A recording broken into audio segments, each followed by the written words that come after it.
नमस्कार, मैं ब्रजेश। और देखिए, बिहार विधानसभा चुनाव 2025 अब खत्म हो चुका है। मतदान और मतगणना दोनों खत्म होने के बाद जो लोग भी चुनाव जीते हुए हैं वो लोग अपना जश्न मना रहे हैं। उनके समर्थक, कार्यकर्ता सभी लोग जश्न में डूबे हुए हैं। मेरे साथ विजय वर्मा जी हैं, इनसे हम जानेंगे। और इस बार सिवान, खास करके अगर हम बात करें तो सिवान की 8 विधानसभा सीट में क्या क्या कुछ महत्वपूर्ण फैक्टर जो है वो रह गए। वर्मा जी, कैसे हैं आप? ठीक है। अब तो मतगणना समाप्त हो गई। सिवान के 8 विधानसभा में 7 तो ले लिए, एक गया। एक जाने के पीछे क्या कारण रहा? एक जाने का पीछे कारण यही रहा है कि वहाँ पर जो मतदाता हैं उन लोगों ने वोट ठीक दिए हैं। विकास कुमार सिंह और जीसी सिंह को बहुत कम मार्जिन से हम लोग वहाँ पर आ रहे हैं। 8,000 से मात्र आ रहे हैं। 80,000 हम लोग को वोट आया। मतदाता का रुझान तो हम लोग को तरफ था। थोड़ा मतदाता इधर उधर हुए हैं। थोड़ी सी गलती के कारण, गलती तो नहीं हुई थी लेकिन हम लोग वहाँ हार गए। अच्छा, तो हम देखे थे कि जो उत्तर प्रदेश के मुख्यमंत्री हैं योगी आदित्यनाथ भी वहां पे गए थे। बड़े बड़े नेता जो हैं वो भी सभा किए थे। फिर कहाँ चूक रह गई कि वो लोग चुनाव हार गए ओसामा के? चूक वहाँ कुछ हुआ नहीं है ना। चूक तो कुछ हुआ नहीं है। और थोड़ा हम लोग कम ही मार्जिन से आ रहे हैं। फिर हम लोग उसकी तैयारी में हम लोग लगे हुए हैं और निश्चित रूप से फिर वहाँ हम लोग चुनाव जीत जाएंगे।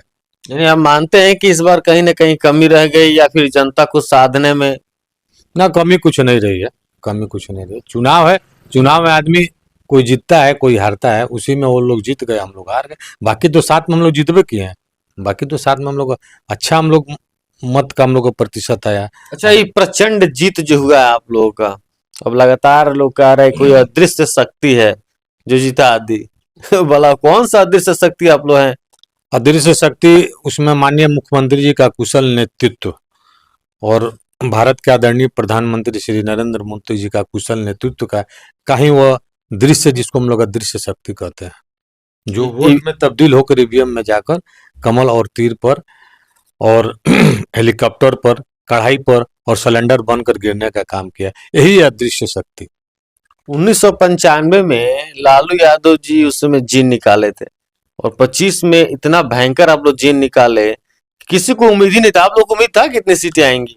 देखिए, लालू जी जीन निकालते थे, हम लोग जीन नहीं निकालते। हम लोग जनता के, हमारी जो पार्टी है एनडीए जो है, वो जनता के प्रति समर्पित है और जनता की काम करती है। और जनता ही उसको अपना वोट को जीन बनाकर बिहार के माननीय मुख्यमंत्री नीतीश कुमार और आदरणीय प्रधानमंत्री श्री नरेंद्र मोदी जी के को देने का काम किया है। तो अब क्या लगता है, अब तो सरकार बनने जा रही है आप लोगों की, कौन होंगे इस बार मुख्यमंत्री? सुबह में तो प्रस्तावित है शुरू से कि नीतीश कुमार होंगे, लेकिन क्या कुछ सब कुछ ठीक ठाक है अंदर खाने? जी, अंदर खाने में सब कुछ ठीक ठाक है। भारत के माननीय गृह मंत्री श्री अमित शाह जी भी चुनाव के दरमियान चुनावी सभा में वो बोल चुके हैं, न केंद्र में प्रधानमंत्री की वैकेंसी है और न बिहार में चीफ मिनिस्टर की वैकेंसी है। तो उस अनुसार तो हमारे माननीय मुख्यमंत्री जी के कुशल नेतृत्व में एनडीए चुनाव लड़ा था। एनडीए अपने विश्वास पर खरा उतरेगा और माननीय मुख्यमंत्री जी फिर 10वीं बार ऐतिहासिक गांधी मैदान में शपथ लेंगे। अच्छा, तो मुख्यमंत्री से हमने आपसे को बात की थी, तो आपने बताया था कि बात हुई थी कि सरकार बनने दीजिए, फिर हम देखते हैं आपको क्या करना है, कैसे क्या करना है। तो फिर आप इस बार फिर मिलेंगे अब जाके? जी, सरकार गठन हो जाने के बाद, मंत्रिमंडल का गठन हो जाने के बाद माननीय मुख्यमंत्री शपथ ले लेंगे। उस शपथ लेने के बाद निश्चित रूप से मैं माननीय मुख्यमंत्री से मिलने का काम करूंगा और हमसे मिलेंगे भी। अच्छा वर्मा जी, एक चीज हम देखे थे कि जब चुनाव चल रहा था, चुनाव अपने अंतिम दौर पे था, तो कई सभाओं में हमने देखा आप लगातार घूम रहे थे। जो भी महाराजगंज के एनडीए प्रत्याशी हों, दरौंदा के हों या फिर दरौली के हों, हर जगह आप घूम रहे थे। सभी लोगों से आपने मुलाकात करी? जी, सभी लोगों से मुलाकात की। क्या कुछ बातें हुई? बात हुई, चुनाव संबंधी बात हुई कि चुनाव पर रणनीति तैयार किया गया कि चुनाव हम लोग कैसे जीते।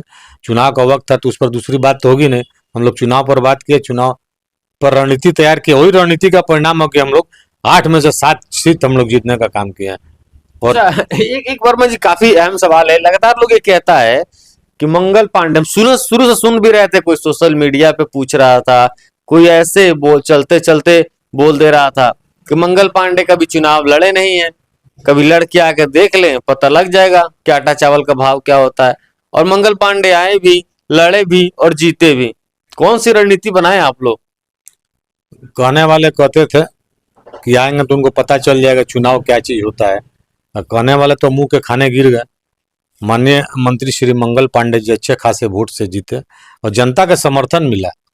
उनका राजनीतिक का जो कार्यकलाप है करने का, वो तरीका बहुत ही सुंदर है और अपनी बात को जाकर अच्छे से रखने का काम किया। सिवान के मतदाताओं को मैं सलाम करना चाहता हूं कि उनकी बात को अच्छे से समझकर और श्री मंगल पांडे जी को वोट देकर सिवान से उनको जिताने का काम किया। कल हमने देखा था एक सोशल मीडिया पे फोटो वायरल हुआ था जिसमें वो पूर्व विधायक और बिहारी चौधरी से मिलने भी गए थे।